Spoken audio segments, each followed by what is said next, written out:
Hesabu za Simba kuhakikisha na changa vizuri karata zake na kufuzu nusu fainali ya kombe la shirikisho Afrika inatakiwa kuwa makini na mwamuzi wa mchezo wao wa marudiano kutokana na rekodi zake ambavyo zilivyo. Simba ambayo Aprili 9 mwaka huu itakuwa mwenyeji wa Al Masry katika mchezo wa marudiano kombe la shirikisho barani Afrika hatua ya robo finali utakaochezwa kwenye uwanja wa Benjamin Mkapa. Inahitaji ushindi wa tofauti mabao matatu ili kufuzu kufuatia kufungwa 2 bila ugenini.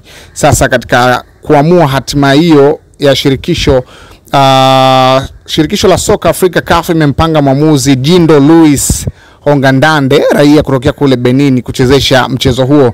Mwamuzi huyu alizaliwa Agosti 25, 1985 akiwa na umri wa miaka 39. Rekodi zinaonyesha amechezesha jumla ya michezo 31 ya mashindano tofauti ya CAF ambapo ngazi ya klabu ni 16 pekee. Katika mechi zote 31 ametoa jumla ya kadi 122, wastani wa kadi 3.9 kwa mechi. Kati ya hizo 119 za njano na 3 nyekundu. Pia ni mwamuzi huyo katika mechi hizo 31 ametoa penalty 10.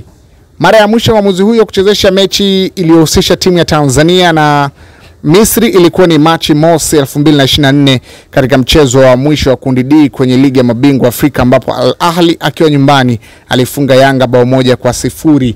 Hivyo ni mwamuzi ambaye Simba Sports wanatakiwa kuwa naye makini kweli na huyu ndio atakuwa Pilato kuamua mchezo wa marudiano kati ya Simba dhidi ya Al Masry ambao utapigwa tarehe 9 hapa jijini Dar es Salaam. Mchezo wa kwanza ama mchezo wa awali katika mkondo wa kwanza utakumbuka Simba walilala bao 2-0 pale katika uwanja wa Suez Misri dhidi ya Al Masry wenyewe, ambapo Al Masry walipeleka mchezo ule kule baada ya kuwa michezo yao mengi wanachezea pale Boko Al Arab katika uwanja wa taifa wa pale Misri.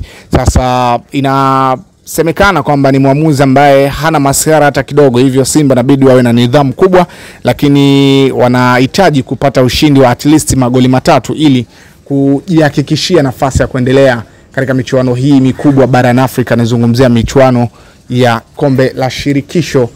Nini maoni yako kuhusiana hichi na nini unawashauri wekundu wa Msimbazi Simba katika mchezo huu? Tuandikie hapo chini ili uweze kuwa kwanza kupata madini yote ya kimichezo yanatoka hapa Fay TV. Mimi naitwa Nadi Daddy Charity. Usiache kulike, share pamoja na kusubscribe.